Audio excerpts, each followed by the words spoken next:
नमस्कार। BA part 1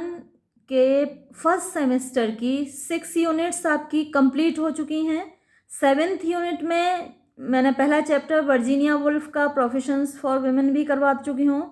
और APJ Abdul Kalam का patriotism beyond politics and religion ये भी मैं करवा चुकी हूँ।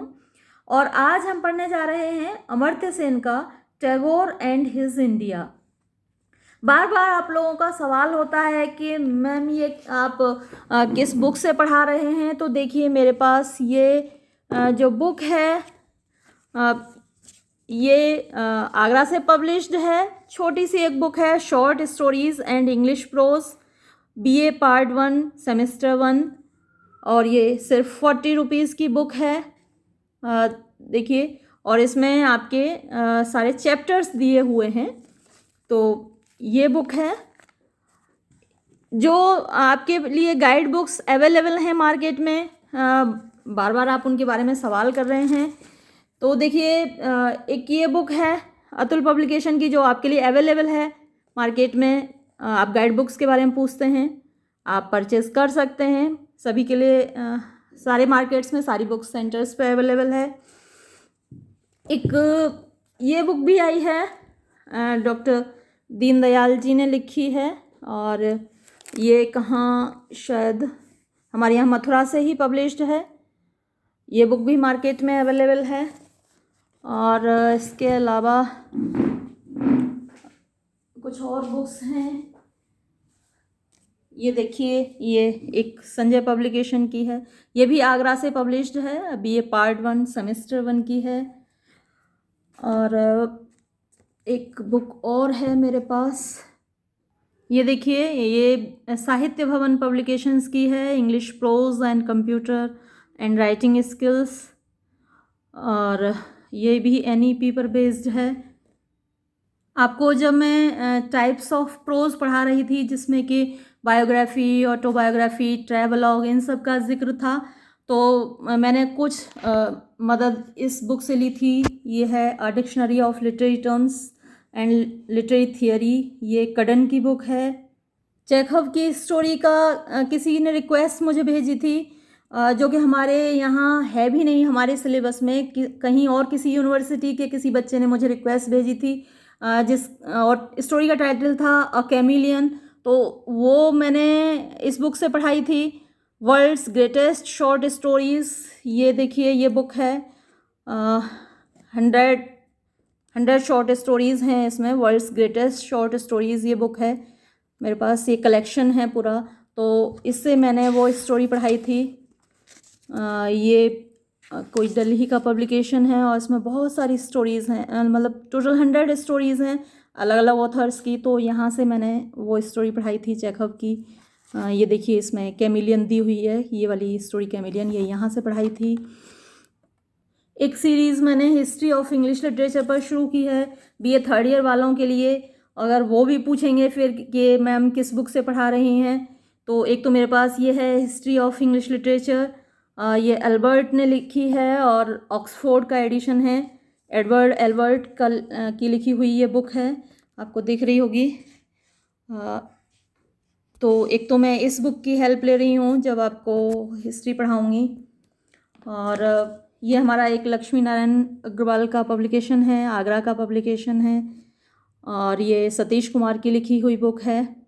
मैं इसकी भी हेल्प लूँगी। एक दो और हैं बुक्स मेरे पास, तो उन सब की हेल्प लूँगी जब आपको ये सीरीज़ कंप्लीट कराऊँगी।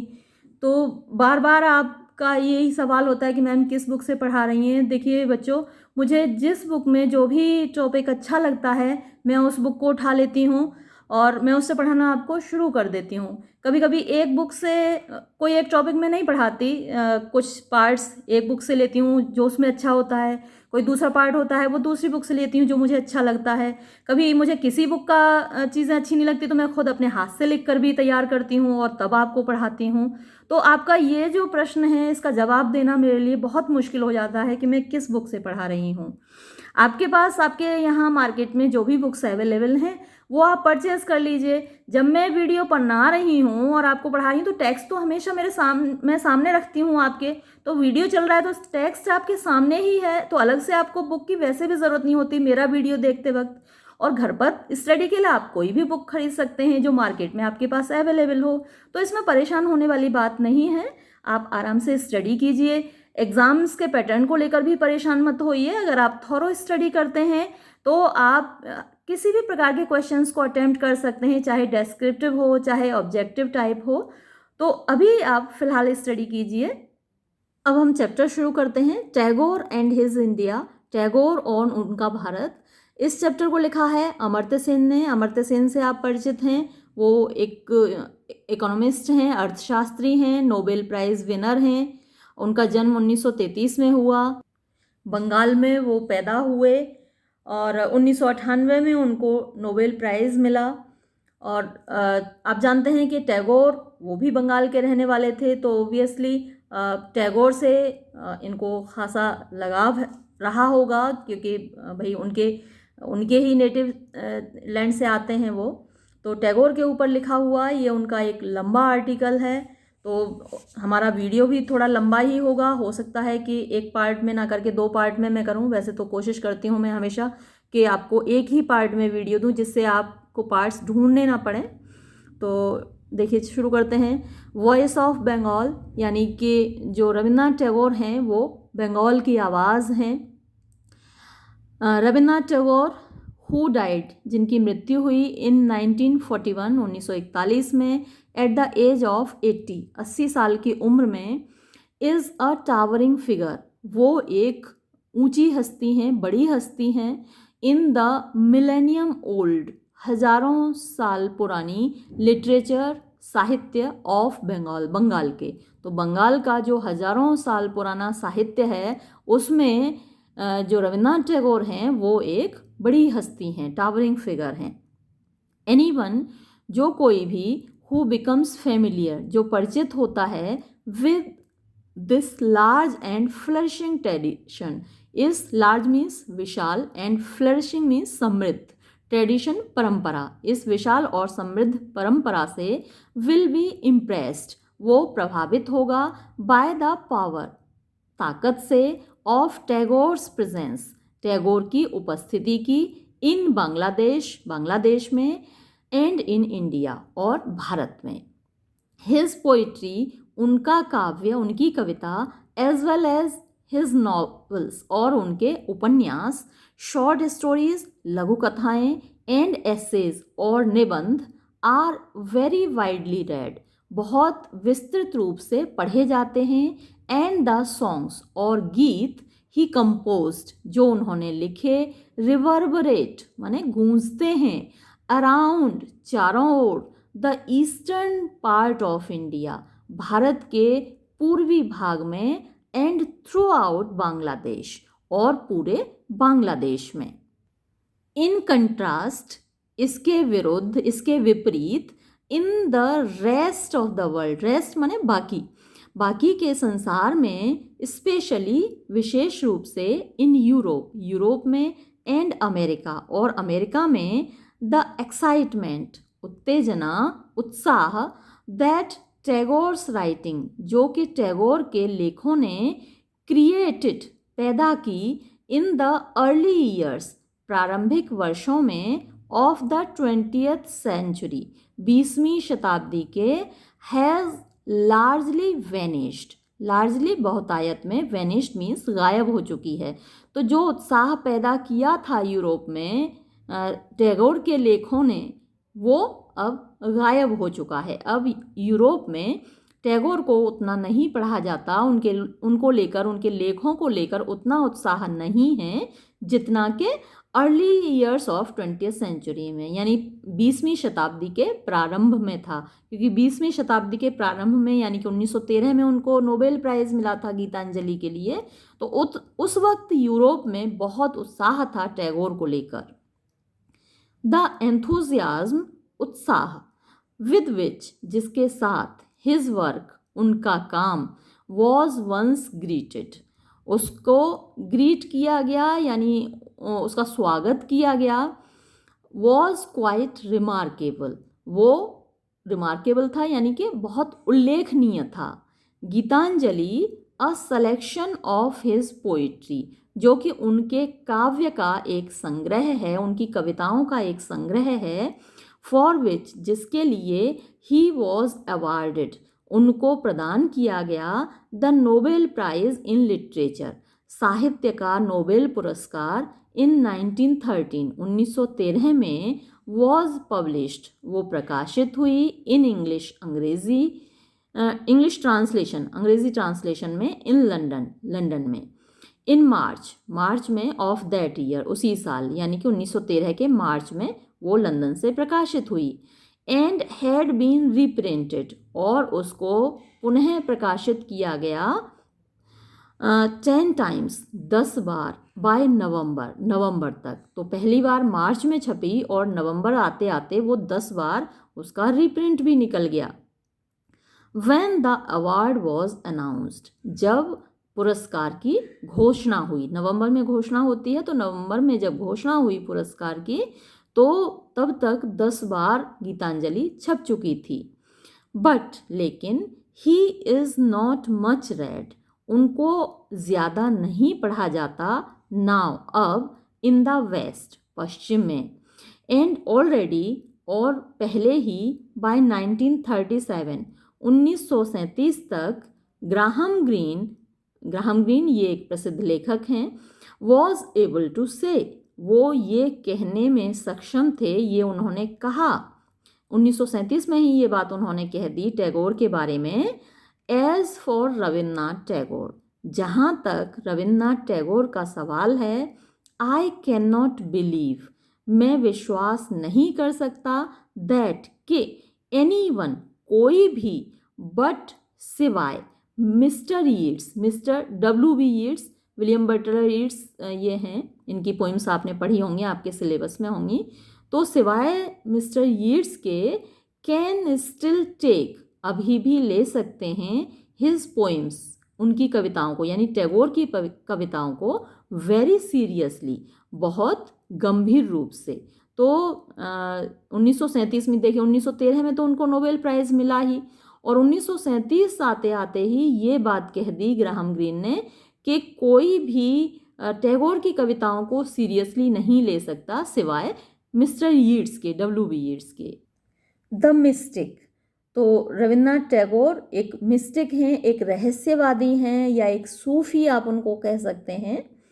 द कंट्रास्ट, विरोधाभास, बिटवीन, बीच में, टैगोर्स कमांडिंग प्रेजेंस, टैगोर की महत्वपूर्ण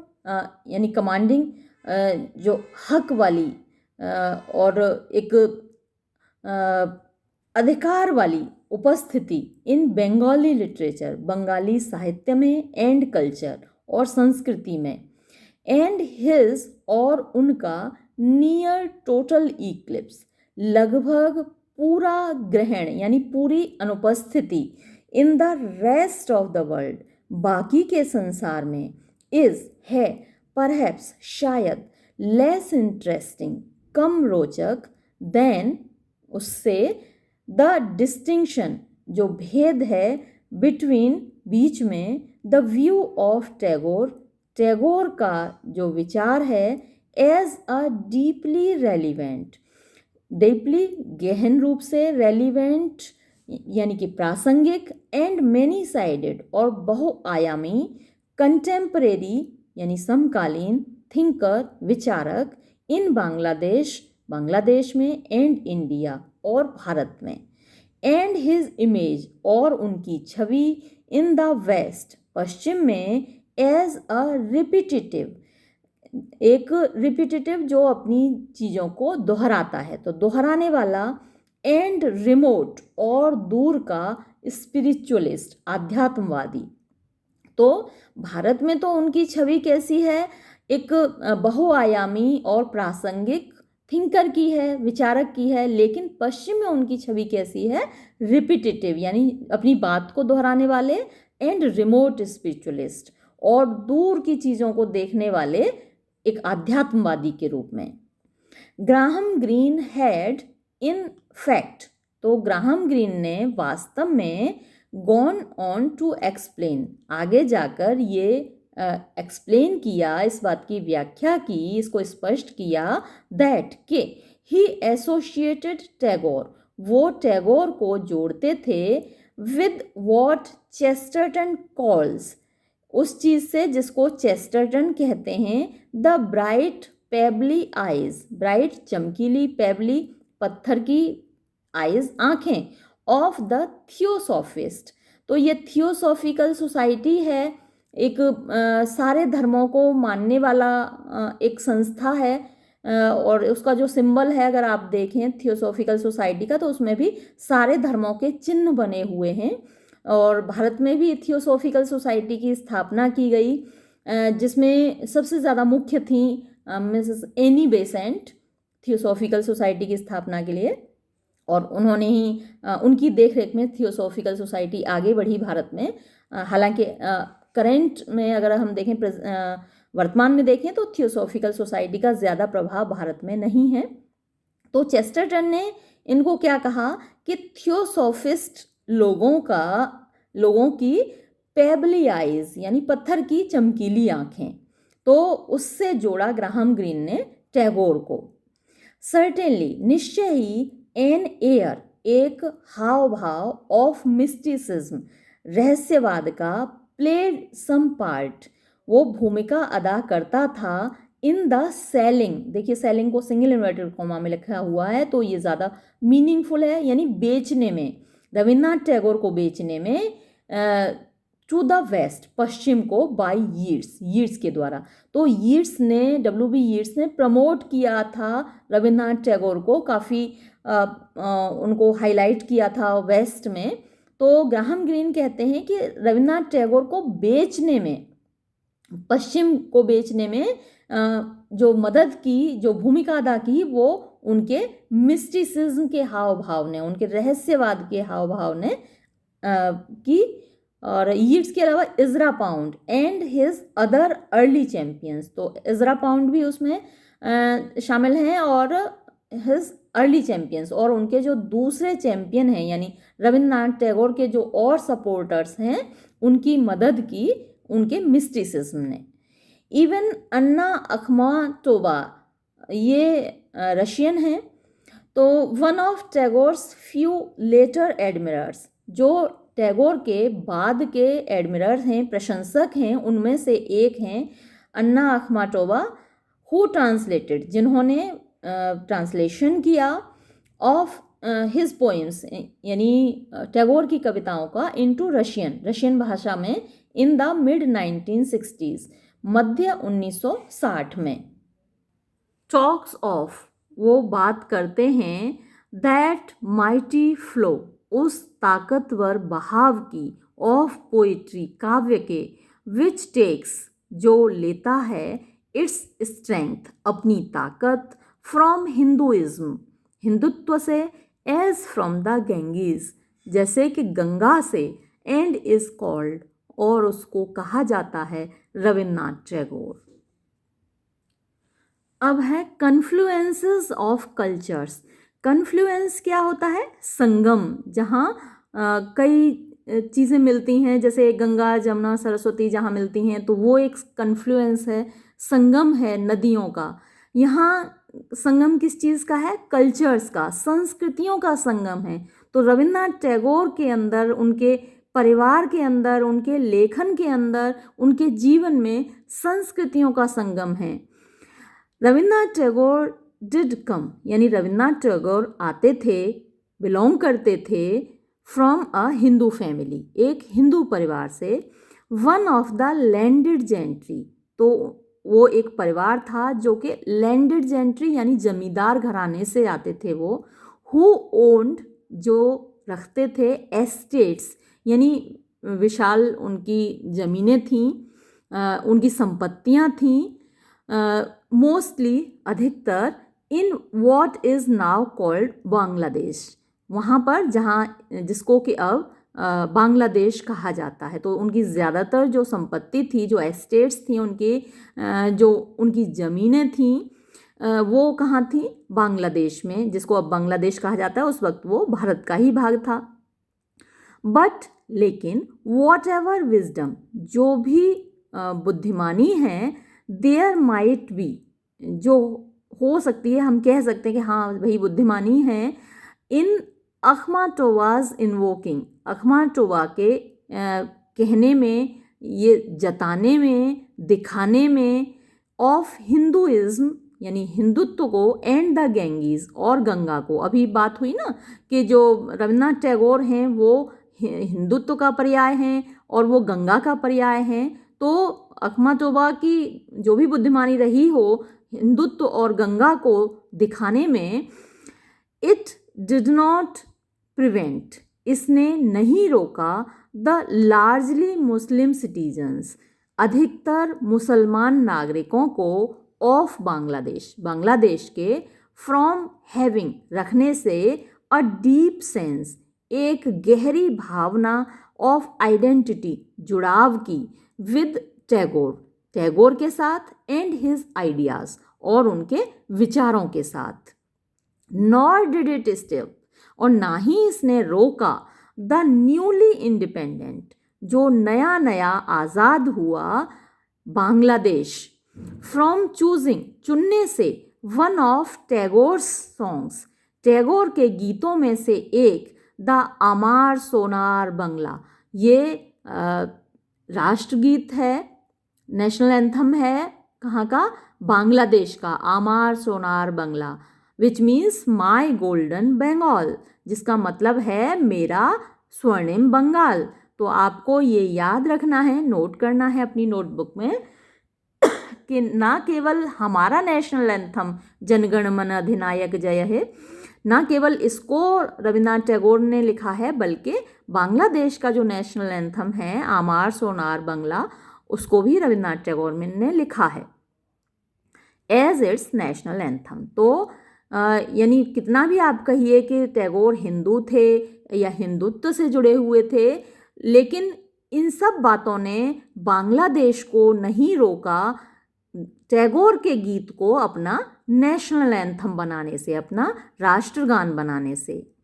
दिस मस्ट बी, ये होगा, वेरी कन्फ्यूजिंग, बहुत कन्फ्यूज करने वाला, टू दोज, उनके लिए। तो वो लोग बड़े अफसोस, बड़े सोच में पड़ जाएंगे, कन्फ्यूज़न में पड़ जाएंगे, वहीं सोच में पड़ जाएंगे।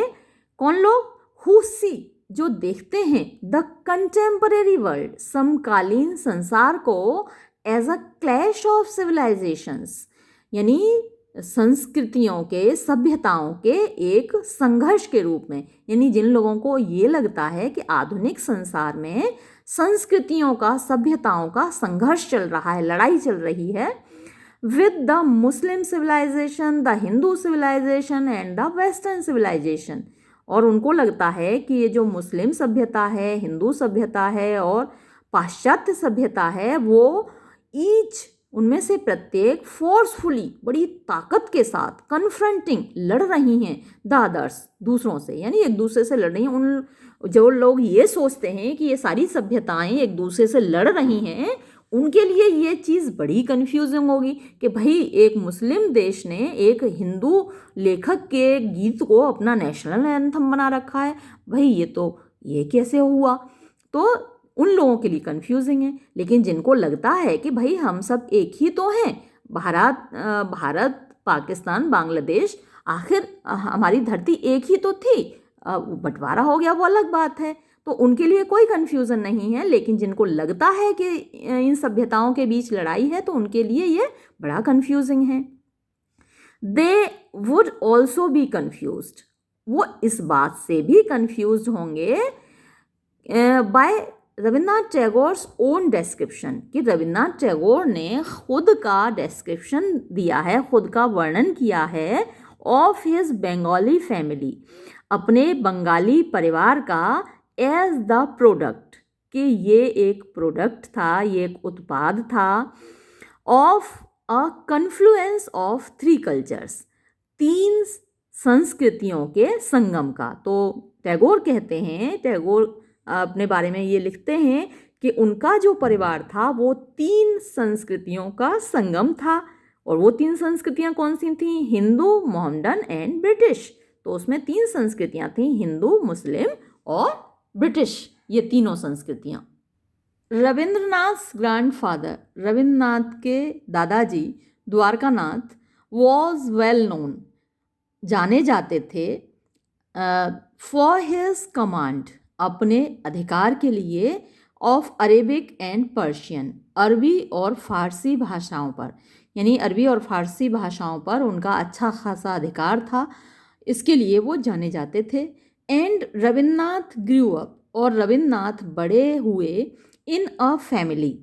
एटमॉस्फेयर, एक पारिवारिक वातावरण में, इन विच, जिसमें के अ डीप नॉलेज, एक गहरा ज्ञान, ऑफ संस्कृत, संस्कृत का, एंड एंशियंट हिंदू टेक्स्ट, और प्राचीन हिंदू ग्रंथों का, वॉज कंबाइंड, मिश्रित किया गया था, विद एन अंडरस्टैंडिंग, एक समझ के साथ, ऑफ इस्लामिक ट्रेडिशंस, इस्लाम की परंपराओं के, एज वेल एज, साथ ही, पर्शियन लिटरेचर, फारसी साहित्य के साथ, यानी अरबी फारसी उनके दादाजी को भी आती थी, साथ में संस्कृत लिटरेचर और फारसी लिटरेचर दोनों का ज्ञान रविन्द्रनाथ टैगोर को कराया गया। उनके परिवार का वातावरण ही ऐसा था कि वहाँ ये सभी साहित्य मौजूद थे। It is not so much, ये इतना अधिक नहीं है, दैट के Rabindranath tried to produce, Rabindranath ने प्रस्तुत करने की कोशिश की, और हैड एन इंटरेस्ट, या फिर उनकी रुचि थी, इन प्रोड्यूसिंग, बनाने में या लिखने में, करने में, अ सिंथेसिस, एक संश्लेषण, एक समायोजन, एक मिश्रण, ऑफ द डिफरेंट रिलीजन्स, अलग अलग धर्मों का, as the great Mughal emperor, जैसा कि महान मुगल सम्राट अकबर ट्राइड, अकबर ने कोशिश की थी, to achieve, tried hard to achieve, यानी भरसक कोशिश की थी प्राप्त करने की, एज दैट, जितना के, हिज आउटलुक, उनका दृष्टिकोण, वॉज, था, परसिस्टेंटली, दृढ़ रूप से, नॉन सेक्टेरियन, सेक्टेरियन जो विभाजित करने वाले होते हैं, समाज को बांटने वाले होते हैं, और नॉन सेक्टेरियन जो समाज का एकीकरण करने वाले, अविभाज्य रखने वाले, तो उनका जो दृष्टिकोण था वो अविभाज्य था, समाज को अविभाज्य रखने का। एंड हिज राइटिंग्स, और उनका लेखन, सम 200 बुक्स, जो कि लगभग 200 किताबें हैं, शो, दिखाते हैं, द इन्फ्लुएंस, प्रभाव, ऑफ डिफरेंट पार्ट्स, विभिन्न भागों का, of the Indian cultural background, भारतीय सांस्कृतिक पृष्ठभूमि का, एज वेल एज, साथ ही, of the rest of the world, बाकी के शेष संसार का। तो उनके ऊपर न केवल भारतीय संस्कृति की पृष्ठभूमि का प्रभाव है, बल्कि बाकी संसार का भी प्रभाव है, जो उनके 200 किताबों में हमको दिखाई देता है, उनके लेखन में हमको दिखाई देता है। एबोर्ड ऑफ पीस, ये गलती से एडोब इसमें छपा हुआ है, ABODE, abode, abode of peace, यानी कि एबोर्ड मीन्स होता है घर, ऑफ पीस शांति का, शांति का घर, Shanti Niketan. Most of his work, अधिकतर उनका काम, उनका लेखन, वॉज रिटन, लिखा गया, एट शांति निकेतन, शांति निकेतन में, जिसका मतलब होता है एबोर्ड ऑफ पीस, यानी कि शांति का घर। द स्मॉल टाउन, एक छोटा सा कस्बा, दैट ग्रू अराउंड, जो कि ग्रू यानी बढ़ा, यानी कि स्थापित हुआ, अराउंड द स्कूल, स्कूल के चारों ओर, ही फाउंडेड, जिसकी स्थापना उन्होंने की, इन बंगाल, बंगाल में, इन 1901, 1901 में। एंड, और, ही नॉट ओनली कंसीव्ड, ना केवल उन्होंने विचार किया, देयर, वहाँ पर, एन इमेजिनेटिव, एक काल्पनिक, एंड इनोवेटिव, और प्रगतिवादी, सिस्टम, व्यवस्था, ऑफ एजुकेशन, यानी कि शिक्षा की। तो इमेजिनेटिव का मतलब यहाँ काल्पनिक नहीं, मैंने गलती से उसको काल्पनिक बोला। इमेजिनेटिव का मतलब होता है कल्पनाशील, इमेजिनरी काल्पनिक होता है। तो देखिए इमेजिनेटिव और इमेजिनरी में बहुत बड़ा फ़र्क है। इमेजिनरी वो है जो कि काल्पनिक है, जिसको कि जो रियलिटी में नहीं पाया जाता। लेकिन इमेजिनेटिव कल्पनाशील होता है, यानी कि जब कोई नई बात हम ऐसी सोचते हैं जिसको हम कर सकते हैं। तो एक ऐसा स्कूल जो कि खुले में हो, जहाँ बच्चे क्लास के अंदर घुटन में ना पढ़ें, खुले आसमान के नीचे पढ़ें, पेड़ों के नीचे पढ़ें, खुली हवा में पढ़ें, तो ये एक कल्पनाशील उनकी रचना थी, उनका एक विचार था, उनका एक कंसेप्ट था। उन्होंने एक नया कंसेप्ट दिया था जो कि इमेजिनेटिव था और इनोवेटिव था, यानी प्रगतिवादी था, कुछ नया था। इनोवेटिव वो होता है जो व्यक्ति कुछ नया सोचता है। तो अभी तक लोग सोचते थे कि स्कूल का मतलब हुआ बहुत सारे कमरे, बंद कमरे, उनमें जाके बच्चे पढ़ते हैं, बैठते हैं। तो ऐसा सोचना कि पेड़ के नीचे भी बच्चे पढ़ सकते हैं, खुले आसमान के नीचे भी पढ़ सकते हैं, तो ये एक इनोवेटिव सोच थी, नई सोच थी, प्रगतिवादी सोच थी। तो उन्होंने एक ऐसे सिस्टम ऑफ एजुकेशन को डेवलप किया, एक ऐसी शैक्षिक व्यवस्था को डेवलप किया। बट थ्रू हिज राइटिंग्स, बल्कि ना केवल उन्होंने किया, तो नॉट ओनली आया ना यहाँ, तो ना केवल उन्होंने ये किया बल्कि बट थ्रू हिज राइटिंग्स, लेकिन अपनी लेखों के माध्यम से, एंड हिज इन्फ्लुएंस, और अपने प्रभाव के माध्यम से, जो कि ऑन स्टूडेंट्स एंड टीचर्स, उनका प्रभाव था विद्यार्थियों पर और शिक्षकों पर। ही वॉज एबल, वो समर्थ हुए, to use the school, school का उपयोग करने में, एज अ बेस, एक आधार के रूप में, फ्रॉम विच, जहाँ से, ही कुड टेक, वो ले सकते थे, अ मेजर पार्ट, एक मुख्य भाग, इन इंडियाज, भारत के सोशल, सामाजिक, पॉलिटिकल, राजनीतिक एंड कल्चरल मूवमेंट्स, और सांस्कृतिक आंदोलनों में। The profoundly original writer, profoundly गहन रूप से, ओरिजिनल मौलिक, राइटर लेखक,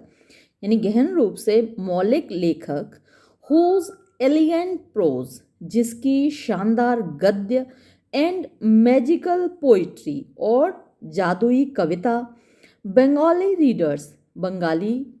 पाठक, नो वेल, अच्छे से जानते हैं,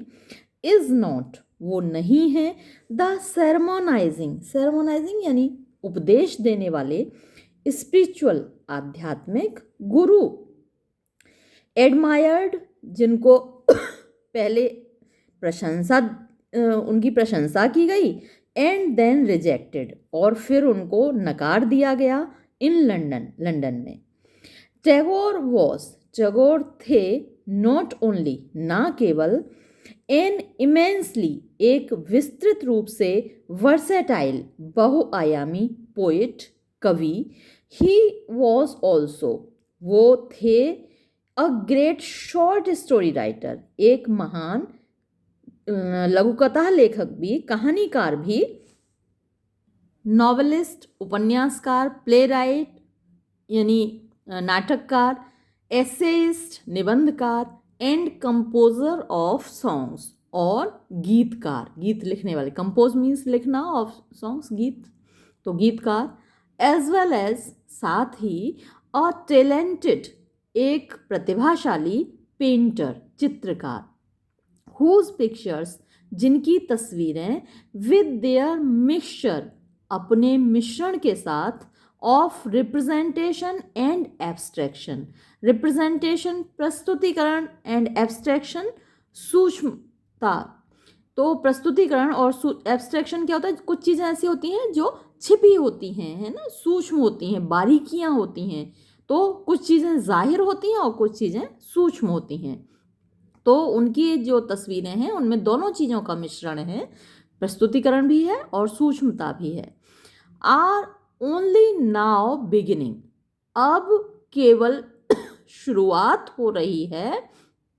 टू रिसीव एक्लेम, एक्लेम होती है प्रशंसा, टू रिसीव प्राप्त करना, यानी अब शुरुआत हो रही है कि वो प्रशंसा प्राप्त कर रही हैं उनकी तस्वीरें, that they have long deserved, deserve means लायक होना, यानी लंबे समय से वो जिस प्रशंसा के लायक थी उनकी तस्वीरें, उनको अब वो प्रशंसा प्राप्त हो रही है। हिज एसेज, उनके निबंध, मोर ओवर, इसके अलावा, रेंज्ड ओवर, यानी उनकी रेंज थी, उनका विस्तार था, यानी उनकी उसमें जो समावेश था, जो विषय वस्तु थी उनके निबंधों की, वो क्या थी? लिटरेचर, साहित्य, पॉलिटिक्स, राजनीति, कल्चर, संस्कृति, सोशल चेंज, सामाजिक परिवर्तन, रिलीजियस बिलीफ्स, धार्मिक विश्वास, फिलोसॉफिकल एनालिसिस, यानी दार्शनिक विश्लेषण, इंटरनेशनल रिलेशंस, अंतर्राष्ट्रीय संबंध, एंड मच एल्स, और भी बहुत कुछ। तो उनके जो निबंध हैं उनमें इतनी सारी चीज़ों का समावेश है। द कोइंसिडेंस, और जो संयोग हुआ, ऑफ द 50th एनिवर्सरी, 50वीं वर्षगांठ का, ऑफ इंडियन इंडिपेंडेंस, भारतीय स्वाधीनता की, विद द पब्लिकेशन, प्रकाशन के साथ, of a selection of Tagore's letters, Tagore के पत्रों का एक संग्रह प्रकाशित हुआ, by Cambridge university press, Cambridge university press के द्वारा। ब्रॉट टैगोर्स आइडियाज़, तो वो लाया टैगोर के विचारों को, एंड रिफ्लेक्शंस, और उनके चिंतन को, टू द फोर, सामने, यानी लोगों के सामने, विच मेक्स, जो बनाता है, इट इम्पोर्टेंट, इसको महत्वपूर्ण, टू एग्जामिन, निरीक्षण करना, यानी कि जो इस बात को इम्पोर्टेंट बनाता है, महत्वपूर्ण बनाता है कि हम निरीक्षण करें, व्हाट काइंड ऑफ, किस प्रकार का, लीडरशिप, नेतृत्व, इन थॉट, विचारों में, एंड अंडरस्टैंडिंग, और समझ में, ही प्रोवाइडेड, उन्होंने दिया, इन द इंडियन सबकॉन्टिनेंट, भारतीय उपमहाद्वीप को, इन द फर्स्ट हाफ, पहले अर्ध भाग में, ऑफ दिस सेंचुरी, इस शताब्दी के। और अब है Gandhi and Tagore. Since Rabindranath Tagore and Mohandas Gandhi, since, क्योंकि रविन्द्रनाथ टैगोर और मोहनदास गांधी, वर, थे, टू, दो, लीडिंग इंडियन थिंकर्स, मुख्य भारतीय विचारक, इन द 20th सेंचुरी, 20वीं शताब्दी में, मैनी कमेंटेटर्स, बहुत से टिप्पणीकारों ने, हैव ट्राइड, कोशिश की है, टू कंपेयर, तुलना करने की, देयर आइडियाज़, उनके विचारों की, ऑन लर्निंग, जानकर, ऑफ रविन्द्रनाथ डेथ, रविन्द्रनाथ की मृत्यु के बारे में, जवाहरलाल नेहरू, देन इनकार्सरेटेड, उस वक्त इनकार्सरेटेड मतलब कैद थे, बंद थे, इन अ ब्रिटिश जेल, एक ब्रिटिश जेल में, इन इंडिया, भारत में, रोट, उन्होंने लिखा, इन हिज प्रिजन डायरी, अपनी जेल की डायरी में, फॉर अगस्त 7, 1941, 7 अगस्त 1941 को, गांधी एंड टैगोर, गांधी और Tagore, two types entirely different, दो प्रकार पूर्ण रूप से भिन्न, फ्रॉम ईच अदर, एक दूसरे से, एंड यट, और फिर भी, बोथ ऑफ देम, वो दोनों ही, टिपिकल ऑफ इंडिया, भारतीयता के प्रतीक, बोथ, दोनों ही, इन द लॉन्ग लाइन, लंबी पंक्ति में, of India's great man, Bharat के महान लोगों की, इट इज़ नॉट, नहीं है, सो मच, इतना ज़्यादा, because of any single virtue, किसी एक गुण के वजह से नहीं, बट, बल्कि, because of the total ensemble, यानी इसका मतलब है कुल मिलाकर, यानी सारे गुणों को देखकर, सारी बातों को कंसीडर करते हुए, दैट, के, आई फेल्ट, मैंने महसूस किया, दैट, कि, among the world's greatest man, संसार के महानतम लोगों के मध्य, टुडे आज, गांधी एंड टैगोर, गांधी और टैगोर वर सुप्रीम, सबसे ऊपर हैं, एज ह्यूमन बींग्स, इंसानों के रूप में। वॉट गुड फॉर्च्यून, कितना अच्छा भाग्य है, फॉर मी, मेरे लिए, to have come into close contact, कि मैं करीबी उनके कांटेक्ट में आया,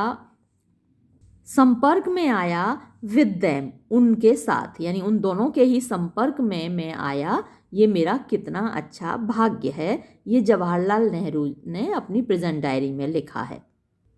रोमारोला वॉज फैसिनेटेड, रोमारोला मंत्रमुग्ध थे, बाय द कंट्रास्ट, उस विरोधाभास से, बिटवीन देम, जो उनके बीच में था। एंड व्हेन, और जब, ही कंप्लीटेड, उन्होंने पूरी की, हिज बुक, अपनी किताब, ऑन गांधी, गांधी के ऊपर उन्होंने एक किताब लिखी है गांधी के ऊपर। ही रोट, उन्होंने लिखा, टू एन इंडियन एकेडमिक, एक भारतीय विद्वान को, इन मार्च 1923, मार्च 1923 में, आई हैव फिनिश्ड, मैंने पूरा कर लिया है, माई गांधी, मेरे किताब को जिसका नाम है गांधी, इन विच, जिसमें कि, आई पे ट्रिब्यूट, मैंने श्रद्धांजलि दी है, टू योर टू ग्रेट, आपके दो महान, रिवर लाइक सोल्स, नदी जैसी आत्माओं को, ओवरफ्लोइंग, जो कि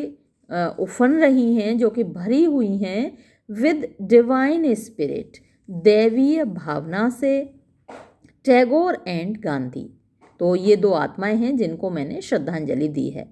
द फॉलोइंग मंथ, अगले महीने, ही रिकॉर्डेड, उन्होंने रिकॉर्ड किया, इन हिज डायरी, अपनी डायरी में उन्होंने लिखा, एन अकाउंट, एक विवरण, of some of the differences, कुछ मतभेदों का, डिफरेंसेस का मतलब मतभेद, बिटवीन गांधी एंड टैगोर, जो कि गांधी और टैगोर के बीच में थे, written by reverend C.F. Andrews, और जो कि लिखे गए थे, वो जो विवरण लिखा गया था C.F. एंड्रयूज के द्वारा। द इंग्लिश क्लर्जीमैन, वो एक अंग्रेज पादरी थे, एंड पब्लिक एक्टिविस्ट, और वो साथ ही एक कार्यकर्ता भी थे, सामाजिक कार्यकर्ता थे, who was a close friend, जो कि घनिष्ठ मित्र थे, ऑफ बोथ ऑफ देम, उन दोनों के, यानी कि गांधी जी के भी मित्र थे वो, और टैगोर के भी मित्र थे C.F. Andrews, and whose important role, और जिनका महत्वपूर्ण भूमिका, इन गांधीज लाइफ, जो कि गांधी के जीवन में थी, इन साउथ अफ्रीका, दक्षिण अफ्रीका में, एज वेल एज इंडिया, और भारत में, इज़ वेल पोर्ट्रेड, अच्छे से दिखाई गई है, चित्रित की गई है, इन रिचर्ड एटनबरोज फिल्म, रिचर्ड एटनबरो की फिल्म गांधी में। ये एक बहुत अच्छी फिल्म थी, गांधी नाम से बनी थी, 1982 में ये फिल्म बनी थी। एंड्रयूज डिस्क्राइब्ड, एंड्रयूज ने वर्णन किया, टू रोला, रोला के सामने, अ डिस्कशन, एक डिस्कशन का, वाद विवाद का या विचार विमर्श का, बिटवीन टैगोर एंड गांधी, जो टैगोर और गांधी के बीच में हुआ, एट विच, जिसके समय, ही वॉज प्रेजेंट, वो उपस्थित थे, ऑन सब्जेक्ट्स, उन विषयों पर, दैट डिवाइडेड दैम, जो उनको बांटते थे, यानी ऐसे विषयों पर वाद विवाद हुआ, विचार विमर्श हुआ, बातचीत हुई, जो विषय उन दोनों को बांटते थे, टैगोर को और गांधी को, यानी जिन विषयों पर उनके दोनों के मत भिन्न थे, अलग अलग थे। द फर्स्ट सब्जेक्ट, पहला विषय, ऑफ डिस्कशन, विचार विमर्श का, बातचीत का, वॉज, था, आइडल्स, यानी कि मूर्तियाँ। गांधी डिफेंडेड, गांधी जी उनको डिफेंड करते थे, मतलब कि समर्थन करते थे गांधी जी, दैम, उनका, मूर्तियों का, गांधी जी मूर्तियों का समर्थन करते थे। बिलीविंग, ये विश्वास करते हुए कि द मासेज, जो आम लोग हैं, इनकेपेबल, वो असमर्थ हैं, ऑफ रेजिंग देमसेल्व्स, अपने आप को उठाने में इमीडिएटली शीघ्र ही टू एब्स्ट्रैक्ट आइडियाज़ सूक्ष्म विचारों की ओर, यानी जैसे योग है या एकात्मवाद है तो वो सूक्ष्म विचारधारा का समर्थक है, तो वहाँ मूर्ति पूजा नहीं होती, जबकि जो मूर्ति पूजा वाले हैं वो अपने ईश्वर को साकार रूप में देखते हैं। तो गांधी जी मूर्ति पूजा को सपोर्ट करते थे कि भाई जो हम आम इंसान हैं वो तो अपने भगवान को इसी रूप में देख सकते हैं। Tagore can not bear, Tagore बर्दाश्त नहीं कर पाते टू सी, देखना, द पीपल, लोगों को eternally treated as a child, eternally लगातार, ट्रीटेड वो व्यवहार करें एज अ चाइल्ड, एक बच्चे की तरह। Gandhi quoted the great things achieved in Europe by the flag as an idol. Gandhi quoted यानी गांधी ने उदाहरण दिया या उदाहरण दिया, द ग्रेट थिंग्स, महान चीज़ें, अचीव्ड जो कि प्राप्त की गई, इन यूरोप, यूरोप में, बाय द फ्लैग, झंडे के द्वारा, एज एन आइडल, एक यानी पूजा की वस्तु। तो यहाँ स्ट्रिक्टली मूर्ति पूजा नहीं, मतलब किसी भी चीज़ को आराध्य बना लेना, किसी भी चीज़ को पूजा की वस्तु बना लेना, उसको मतलब एडोरेशन उसकी करना, उसकी पूजा करना, वर्शिप करना, तो इस चीज़ के खिलाफ थे टैगोर, जबकि गांधी जी उसका समर्थन करते थे। और समर्थन में उन्होंने जो उदाहरण दिया वो दिया कि जो फ्लैग है, जो झंडा है, उससे बहुत बड़ी चीज़ें अचीव की गई, उपलब्धियां बड़ी बड़ी की गई यूरोप के द्वारा, क्योंकि उनका झंडा उनके लिए एक आइडल था, एक आराध्य वस्तु था, एक पूजा की चीज़ था। Tagore found it easy to object, Tagore found it, Tagore ने इसको पाया ईजी टू ऑब्जेक्ट, आसानी से इसका ऑब्जेक्ट करना, मतलब कि इस पर एतराज़ जताना, विरोध करना। बट लेकिन Gandhi held his ground, Gandhi अपनी बात पर अड़े रहे, हेल्ड हिज ग्राउंड मतलब वो अपनी बात पर अड़े रहे और टैगोर इसका विरोध करते रहे। कंट्रास्टिंग यूरोपियन फ्लैग्स, कंट्रास्टिंग यानी वो विरोधाभास दिखाते रहे यूरोप के झंडों का, बियरिंग जिन पर के निशान बने हुए थे, चित्रित थे, ईगल्स बाज एट्सेट्रा, यानी बाज आदि उन पर चित्रित थे,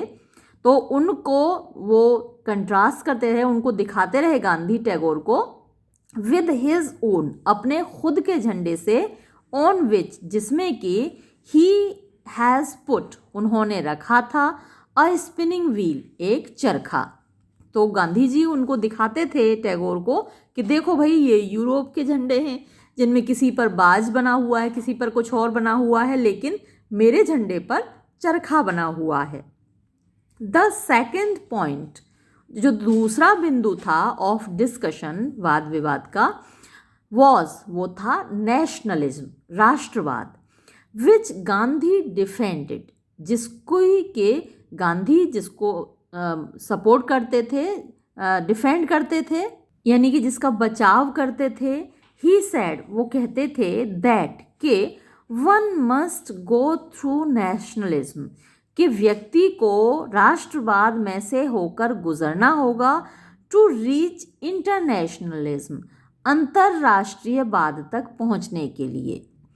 इन द सेम वे, जिस तरीके से, दैट वन मस्ट गो, व्यक्ति को जाना पड़ेगा, थ्रू वॉर, युद्ध में से होकर, टू रीच पीस, शांति तक पहुंचने के लिए। जैसे शांति तक पहुंचने के लिए युद्ध से गुजरना ज़रूरी है, वैसे ही अंतर्राष्ट्रवाद तक पहुंचने के लिए राष्ट्रवाद से गुजरना ज़रूरी है, ये गांधी जी कहते थे। टैगोर ग्रेटली एडमायर्ड,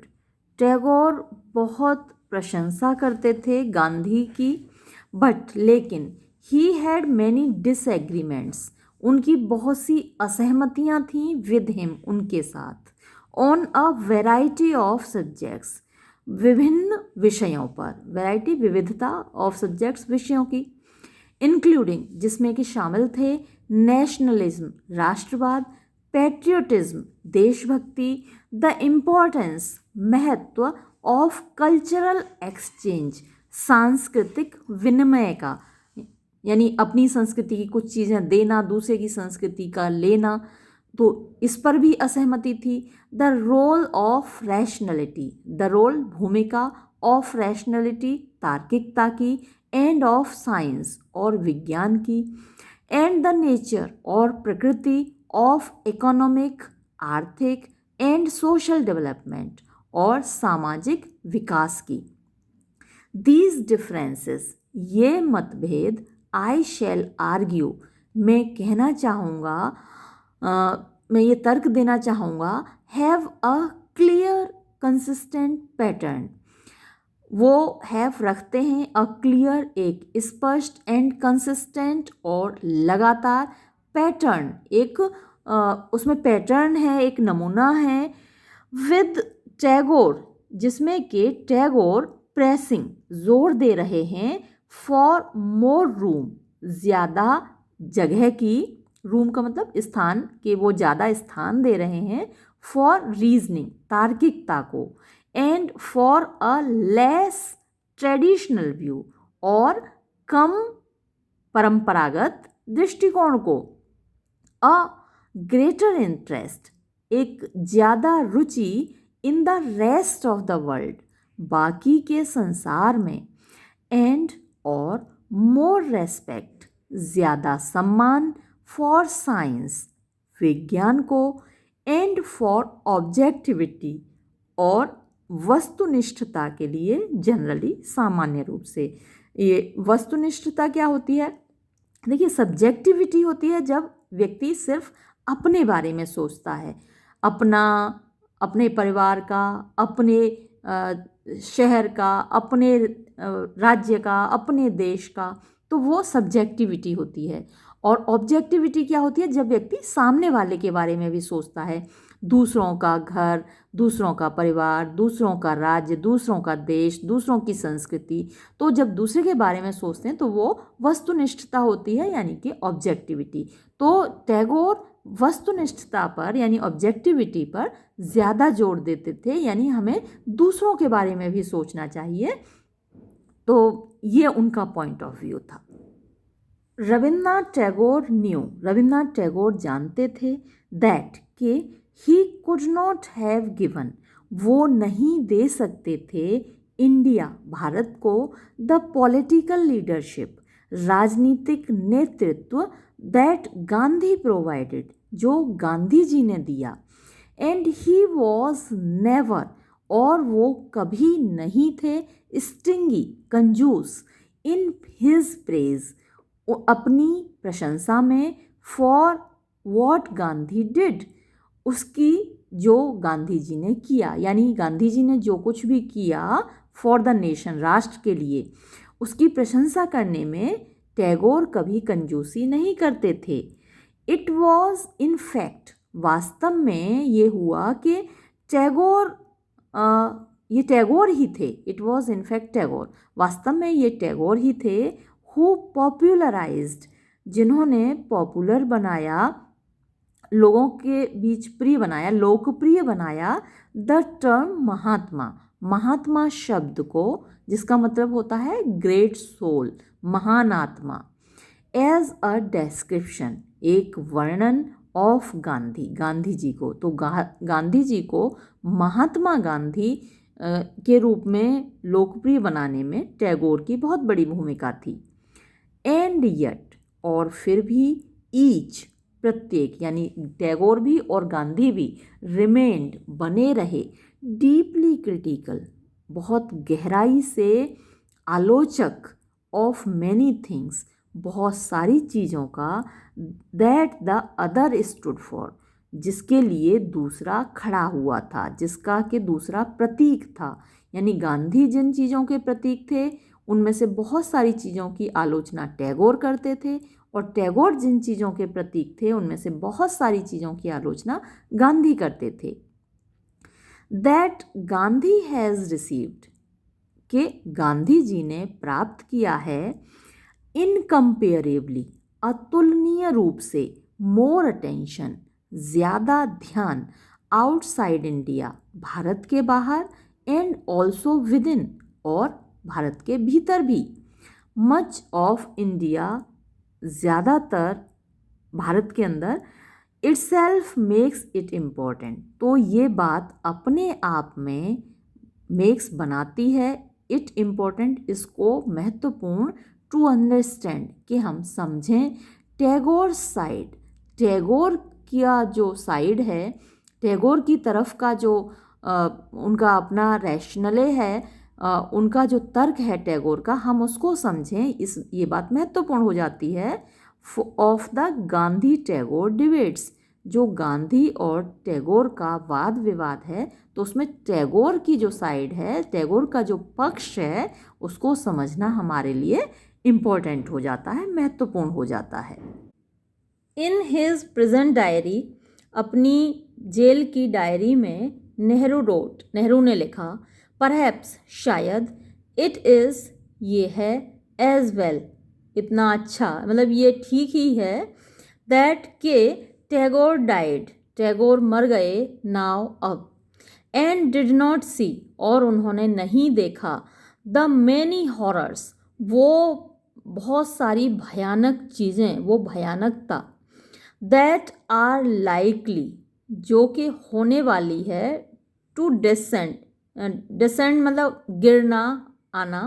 तो जो आने वाली हैं, जो भयानक घटनाएं आने वाली हैं, इन इंक्रीजिंग मेजर, इंक्रीज में यानी बढ़ना, मेजर माने मात्रा, तो बढ़ती हुई मात्रा में, ऑन द वर्ल्ड, संसार के ऊपर, एंड ऑन इंडिया, और भारत के ऊपर, तो भारत में और संसार में जो भयानक घटनाएं होने वाली हैं, वो मतलब कि टैगोर ने नहीं देखा, ये अच्छी बात है, नेहरू ने ये लिखा अपनी डायरी में। ही हैड सीन, उन्होंने देख लिया, एनफ, पर्याप्त, एंड ही वॉज, और वो थे, इनफाइनाइटली, अत्यधिक, सैड, दुखी, एंड अनहैप्पी, और अप्रसन्न। टुवर्ड द एंड, अंत की ओर, ऑफ हिज लाइफ, अपने जीवन के, टैगोर वॉज, टैगोर थे, इंडीड, वास्तव में, बिकमिंग, हो रहे थे, टैगोर हो रहे थे, डिस्करेज्ड, हतोत्साहित, अबाउट, बारे में, the state of India, Bharat की स्थिति, स्पेशली, विशेष रूप से, एज इट्स नॉर्मल बर्डन,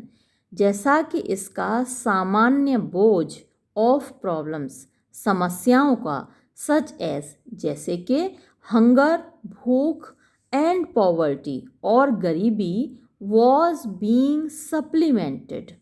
वो बढ़ाया जा रहा था, यानी जो भारत था उस वक्त का, उस पर पहले ही इतना ज़्यादा बोझ था, भूख का, गरीबी का, और उस बोझ को और ज़्यादा बढ़ाया जा रहा था, किसके द्वारा, बाय पॉलिटिकली ऑर्गेनाइज्ड, राजनीतिक रूप से जो ऑर्गेनाइज किया जा रहा था, यानी संगठित किया जा रहा था, राजनीतिक रूप से जो संगठित किया जा रहा था, इंसाइटमेंट, इंसाइट माने होता है भड़काना, टू कम्युनल वायलेंस, कम्युनल यानी कि सामुदायिक, वायलेंस, हिंसा, सांप्रदायिक हिंसा आप कह सकते हैं, बिटवीन हिंदूज एंड मुस्लिम्स, हिंदुओं और मुसलमानों के बीच में। तो अंग्रेज़ किस चीज़ को बढ़ावा दे रहे थे उस वक्त, हिंदू और मुसलमानों के बीच हिंसा को, वो एक को भड़काते थे दूसरे के खिलाफ, दूसरे को पहले के खिलाफ, तो जो समस्याएं थीं भारत की, वो बढ़ती जा रही थीं, भूख की समस्या थी, गरीबी की समस्या थी, भूखमरी फैलती थी, जो सारा अनाज पैदा होता था वो सबको तो भेज दिया जाता था इंग्लैंड को, और किसानों को बाध्य किया जाता था कि वो कॉटन की खेती करें, वो नील की खेती करें, तंबाकू की खेती करें, गन्ने की खेती करें, और फूड क्रॉप्स की खेती ना करें, यानी गेहूँ चावल ना उगाएं। तो जब गेहूँ चावल नहीं उगाया जाएगा तो जाहिर सी बात है कि भुखमरी फैलेगी। तो भाई अंग्रेज़ों का राज था, तो वो अपने हिसाब से किसानों से खेती करवाते थे, और जो पैदा होता था उसमें से भी इंग्लैंड भेज देते थे। तो क्या होता था, भुखमरी फैलती थी और गरीबी तो थी ही। अब कोड़ में खा जिए कि अब उन्होंने हिंदू मुसलमानों को एक दूसरे के खिलाफ भड़काना शुरू कर दिया, तो समस्याएं और ज़्यादा बढ़ गईं। तो नेहरू कहते हैं कि अच्छा हुआ टैगोर पहले ही मर गए, है ना, 1947 को उन्होंने नहीं देखा, क्योंकि भाई वो देखते तो दुखी ही होते ना। दिस कॉन्फ्लिक्ट, ये टकराव, वुड लीड, ले गया इन 1947, 1947 में, 6 years आफ्टर, 6 साल बाद टैगोर्स डेथ, टैगोर की मृत्यु के। तो टैगोर की मृत्यु हुई 1941 में, और उनकी मृत्यु के 6 साल बाद 1947 में देश को आज़ादी मिली। लेकिन आज़ादी क्या मिली, हुआ क्या, to the wide spread killing, wide spread मतलब बहुत ज़्यादा विस्तृत, किलिंग मारकाट, दैट टुक प्लेस, जो हुई ड्यूरिंग पार्टीशन, बंटवारे के दौरान। बट देयर वॉज, लेकिन था, मच गोर, गोर का मतलब होता है खून खराबा, बहुत ज़्यादा खून खराबा, ऑलरेडी पहले ही, ड्यूरिंग दौरान, हिज डिक्लाइनिंग डेज, उनके पतन के दिनों में, मतलब उनके बुढ़ापे के दिनों में, जब उन टैगोर की मृत्यु से पहले ही बहुत खून खराबा फैल चुका था भारत में, और 1947 में तो हद ही हो गई। इन दिसंबर 1939, दिसंबर 1939 में, ही रोट, उन्होंने लिखा, टू हिज फ्रेंड, अपने दोस्त लियोनार्ड एम हर्स्ट को, द इंग्लिश फिलेंथ्रोपिस्ट, जो अंग्रेज फिलेंथ्रोपिस्ट क्या होता है, मानवतावादी, जो इंसानियत से प्यार करता है वो फिलेंथ्रोपिस्ट कहलाता है, और मिसएंथ्रोप इसका उल्टा होता है, जो मानवता से नफरत करता है। तो ये अंग्रेज मानवतावादी थे, एंड सोशल रिफॉर्मर, और समाज सुधारक थे, हु हैड वर्कड, जिन्होंने काम किया था, क्लोजली, घनिष्ठ रूप से, विद हिम, उनके साथ, किसके साथ, टैगोर के साथ, ऑन रूरल रिकंस्ट्रक्शन, ग्रामीण पुनर्निर्माण पर, इन इंडिया, भारत में, and who had gone on, और जिन्होंने किया था, टू फाउंड, फाउंड माने नींव रखना, जिन्होंने नींव रखी थी, द डार्टिंगटन हॉल ट्रस्ट की, इन इंग्लैंड, इंग्लैंड में, एंड अ प्रोग्रेसिव स्कूल, और उन्होंने एक प्रगतिवादी स्कूल की स्थापना की, एट डार्टिंगटन, डार्टिंगटन जगह पर, दैट एक्सप्लिसिटली, जिसने मतलब स्पष्ट रूप से, इन्वोक्ड यानी आगे बढ़ाया, रविन्द्रनाथ के एजुकेशनल आइडियाज़ को, शैक्षिक विचारों को। इट डज नॉट नीड, यानी आवश्यकता नहीं होती है, अ डिफीटिस्ट, एक निराशावादी की, डिफीटिस्ट यानी जो हार में विश्वास करता है, हार में विश्वास कौन करता है, निराशावादी, तो एक निराशावादी की आवश्यकता नहीं होती है, टू फील, महसूस करने के लिए, डीपली एंग्शियस, गहन रूप से चिंतित, अबाउट, बारे में, द फ्यूचर, भविष्य, ऑफ मिलियंस, करोड़ों का, हु, जो कि, with all their innate culture, यानी अपनी, इन्नेट क्या होती है, मौलिक, जो कि अपनी सारी मौलिक संस्कृति के साथ, एंड देयर पीसफुल ट्रेडिशंस, और अपनी शांतिपूर्ण परंपराओं के साथ, are being simultaneously subjected to hunger, are being यानी किए जा रहे हैं, साइमल्टेनियसली साथ साथ, सब्जेक्टेड टू हंगर यानी भूख का शिकार, डिसीज बीमारियों का शिकार, एक्सप्लॉयटेशन शोषण का शिकार, फॉरेन एंड इंडाइजिनस यानी किसके द्वारा, फॉरेन जो विदेशी लोग हैं उनके द्वारा, इंडाइजिनस जो उनके अपने लोग हैं उनके द्वारा, एंड द सीदिंग डिसकंटेंट्स, और सीदिंग यानी कि क्रोध से भरे हुए, डिसकंटेंट्स यानी असंतोष ऑफ कम्युनलिज्म संप्रदायवाद का। तो इतनी सारी चीज़ें जिनका कोई सामना कर रहा हो देश, तो ऐसे देश के लिए चिंता करने के लिए किसी निराशावादी की ज़रूरत नहीं है, डिफीटिस्ट की ज़रूरत नहीं है। मतलब अच्छे से अच्छा आदमी ये सब देखकर निराश हो जाएगा, निराशावादी ही बन जाएगा। कितना भी बड़ा ऑप्टिमिस्ट हो, कितना भी बड़ा आशावादी हो, जो इतना सब कुछ देखेगा कि एक देश इतनी समस्याओं से जूझ रहा है, तो वो एंग्शियस ही हो जाएगा, चिंता ही करने लगेगा। इस सेंटेंस का मतलब ये है। इस किताब में ये इतना ही दिया हुआ है,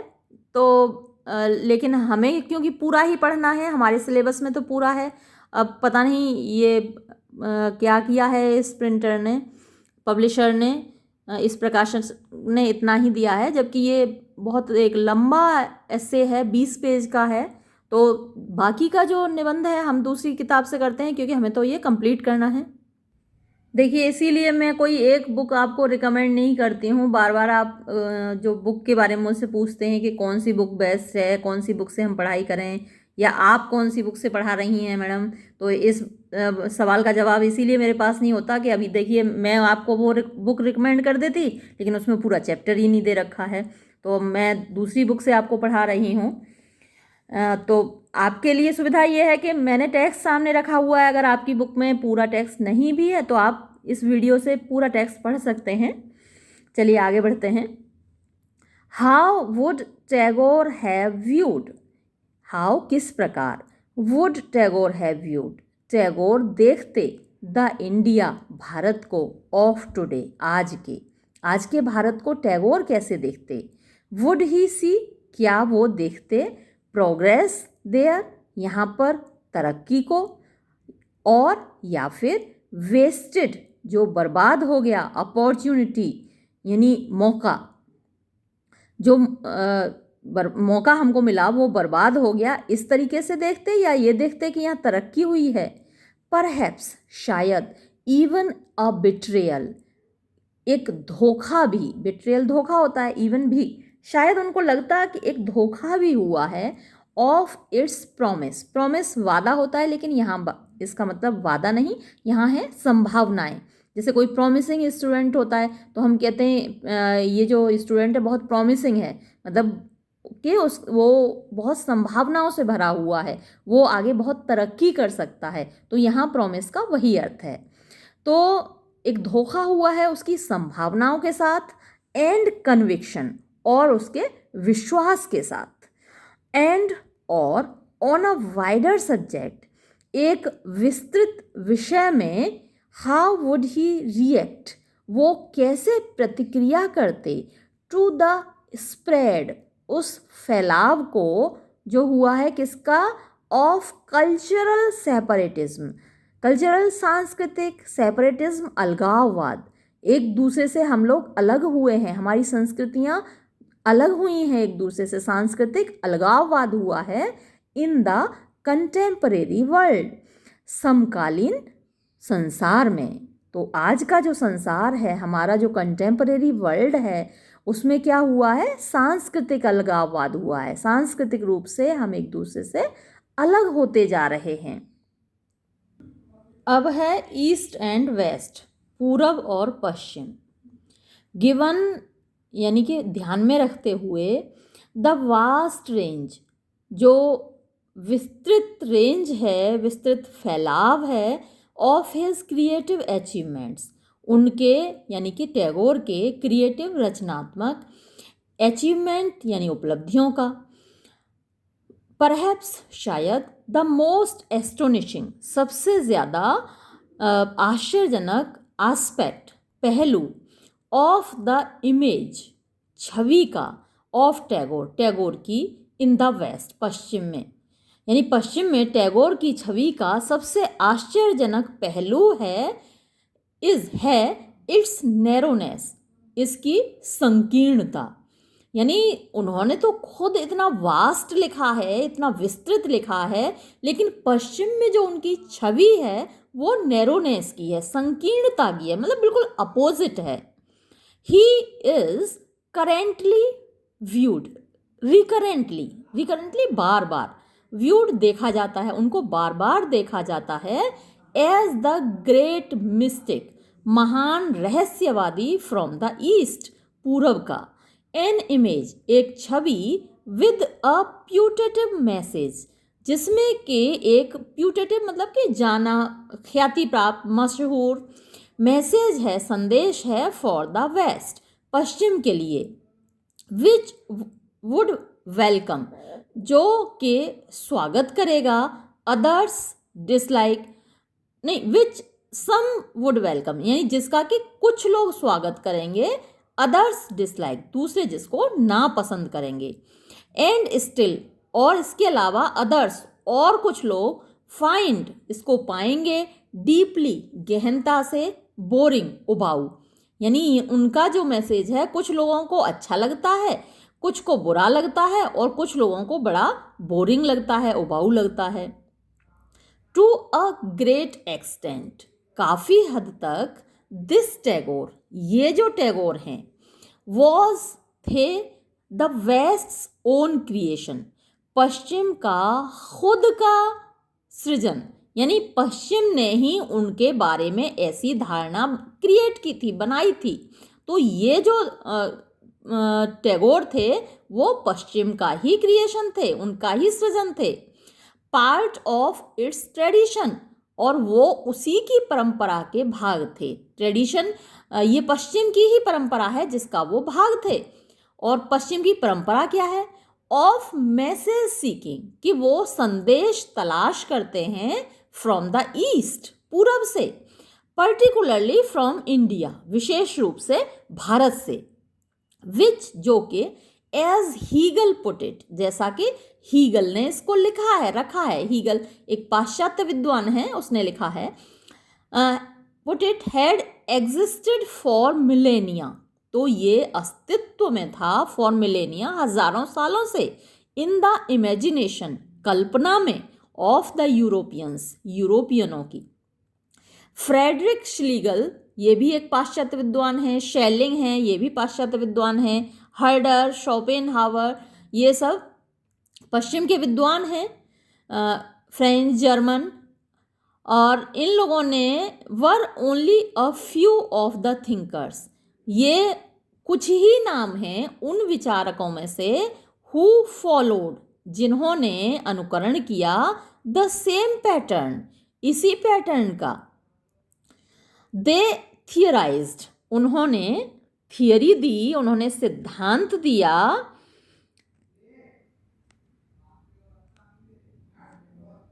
एट फर्स्ट, पहले, दैट, के, इंडिया वॉज, भारत था, द सोर्स, स्रोत, ऑफ सुपीरियर विजडम, श्रेष्ठतर बुद्धिमानी का। पहले तो उन्होंने ये बताया, पहले तो उन्होंने सबने मिलके ये सिद्धांत दिया कि साहब भारत बहुत बड़ा स्रोत है सुपीरियर विजडम का, उच्च कोटि की बुद्धिमत्ता का।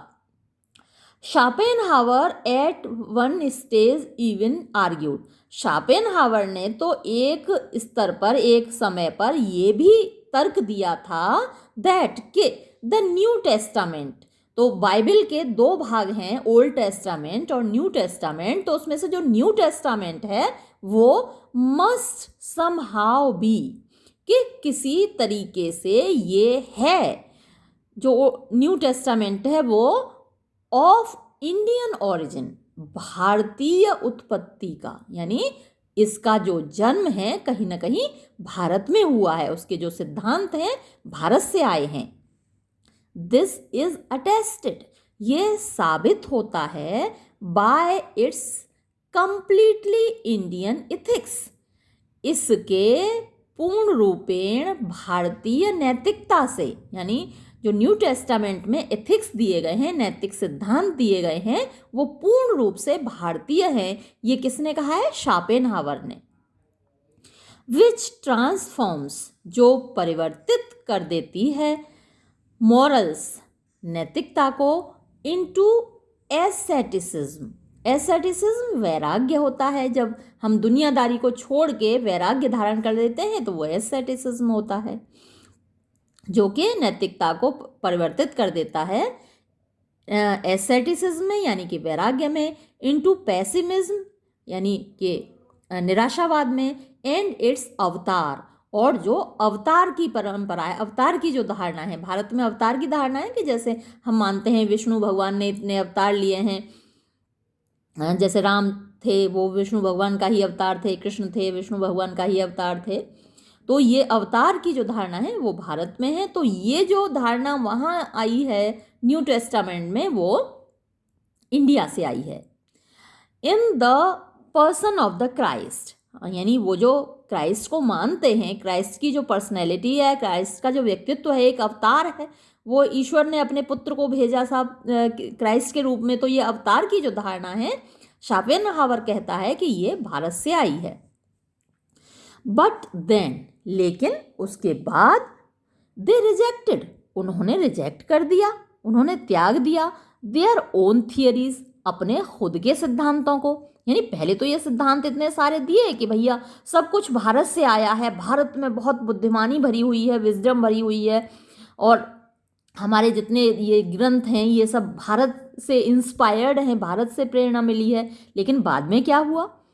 देन दे रिजेक्टेड, तब उन्होंने त्याग दिया देयर ओन थियरीज, अपने खुद के सिद्धांतों को, विद ग्रेट विहमेंस, बहुत ज़्यादा जोर देकर,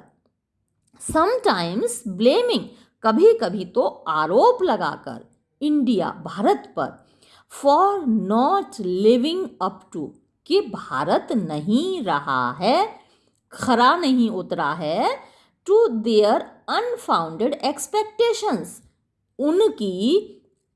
एक्सपेक्टेशंस होती हैं उम्मीदें, उनकी उम्मीदों पर खरा नहीं उतरा है। अब ये अनफाउंडेड, फाउंडेड होता है जो जिसका कोई आधार हो, नींव हो, तो अनफाउंडेड मतलब आधारहीन, उनकी खुद की जो एक्सपेक्टेशंस हैं वो ही आधारहीन थी। फिर वो कहते हैं कि साहब हमारी उम्मीदों पर खरा नहीं उतरा है भारत। तो भाई तुमने खुद थियरीज बनाई, खुद उनको रिजेक्ट कर दिया और दोष मढ़ दिया किसके मत्थे? भारत के मत्थे। अरे आपको लगता था ना कि भारत में बहुत सारी विजडम है और आप है, इसमें कोई शक नहीं है, जो आपने सोचा है भारत में विजडम, आप नहीं ले पाए, आप उसके अनुसार नहीं चल पाए, तो आपका दोष है, भारत का दोष थोड़ी है इसमें। वी कैन इमेजिन, हम इमेजिन कर सकते हैं, कल्पना कर सकते हैं, दैट के रविन्द्रनाथ फिजिकल अपीयरेंस, रविन्द्रनाथ की शारीरिक छवि, हैंडसम, खूबसूरत, बियर्डेड, दाढ़ी वाले, dressed in non western clothes, non western जो अपाश्चात्य थे, पाश्चात्य नहीं थे, क्लॉथ्स कपड़े उनको पहने हुए, जो कि अपाश्चात्य कपड़े पहने हुए होते थे, मे टू सम एक्सटेंट, यानी टू सम एक्सटेंट कुछ हद तक हो सकता है कि उसने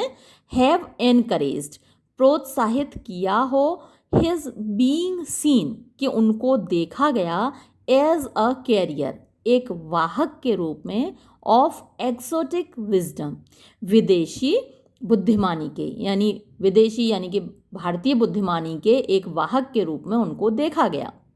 तो हो सकता है जो उनकी छवि थी, जो उनकी फिजिकल अपीयरेंस थी, उसकी वजह से हुआ हो। यसुनारी कावाबाता, ये एक जापान के लॉरिएट हैं, नोबेल लॉरिएट हैं,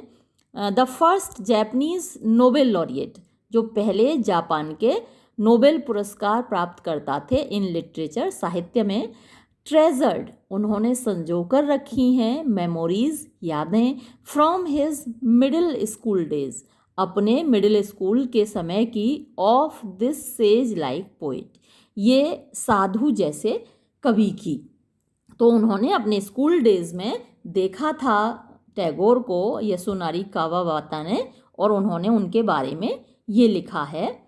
हिज वाइट हेयर, उनके सफ़ेद बाल, फ्लोड, तैरते थे, सॉफ्टली, मुलायम तरीके से, डाउन, नीचे की ओर, बोथ साइड्स, दोनों तरफ से, ऑफ हिज फोरहेड, उनके माथे के, द टफ्ट्स ऑफ हेयर, बालों के गुच्छे, अंडर द टेम्पल्स, कनपटी के नीचे, ऑल्सो भी, वर थे, लॉन्ग लंबे, लाइक टू बियर्ड्स जैसे कि दो दाढ़ियाँ हों, एंड लिंकिंग अप और जोड़ते थे विद द हेयर, जुड़ते थे विद द हेयर बालों से, ऑन हिज चीक्स उनके गालों पर, कंटिन्यूड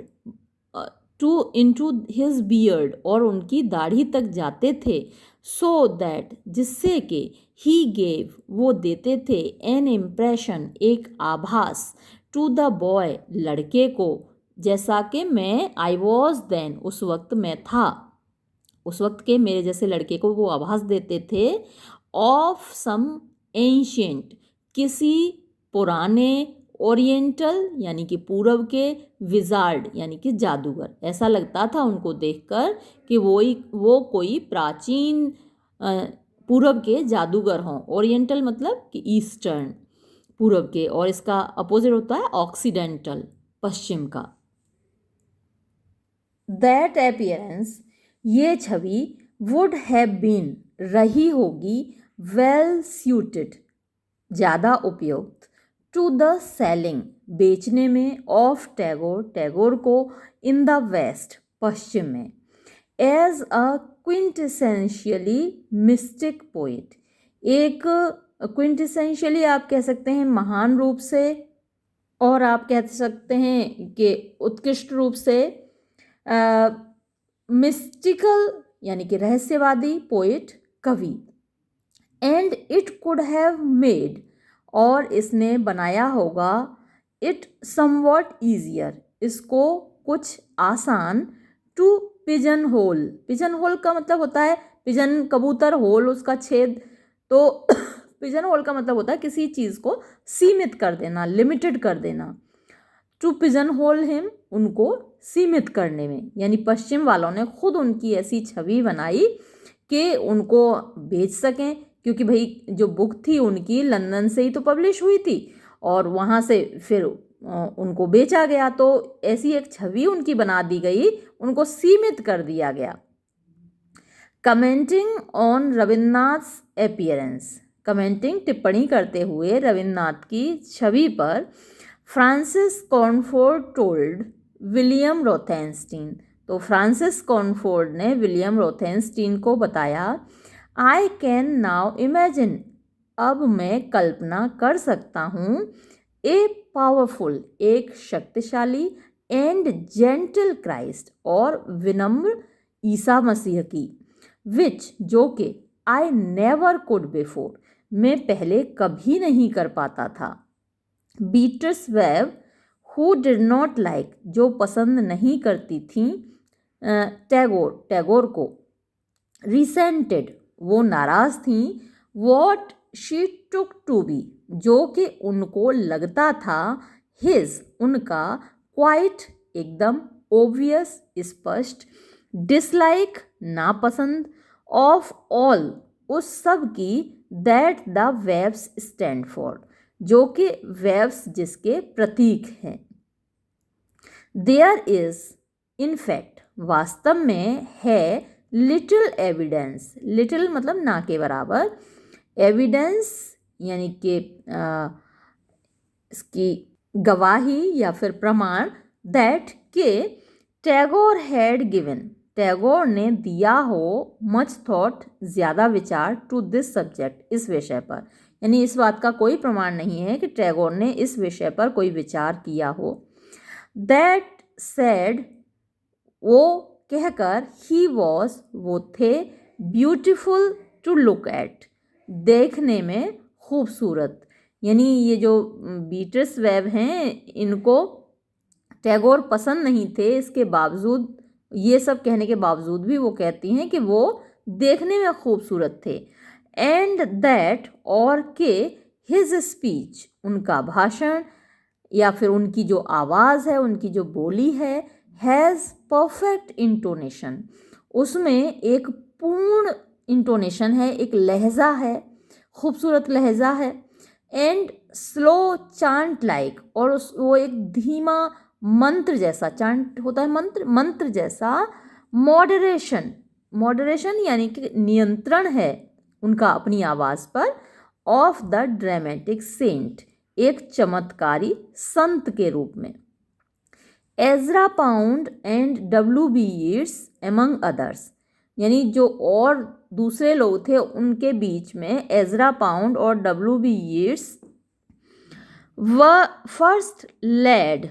पहले तो उन्होंने नेतृत्व किया, द कोरस, उस समूह गान का, ऑफ एडोरेशन, जो कि प्रशंसा में था, इन द वेस्टर्न एप्रिशिएशन, पाश्चात्य प्रशंसा ऑफ टैगोर, टैगोर की। तो टैगोर की जो प्रशंसा हो रही थी पश्चिमी देशों में, पहले तो उसका नेतृत्व किया एजरा पाउंड और W.B. यीट्स ने, लेकिन एंड देन, और तब, सून, जल्दी ही, मूव्ड टू नेग्लेक्ट, वो उपेक्षा की ओर बढ़ गए, यानी टैगोर की उपेक्षा करने लगे, एंड इवन श्रिल क्रिटिसिज्म, और यहाँ तक कि तीखी आलोचना भी करने लगे।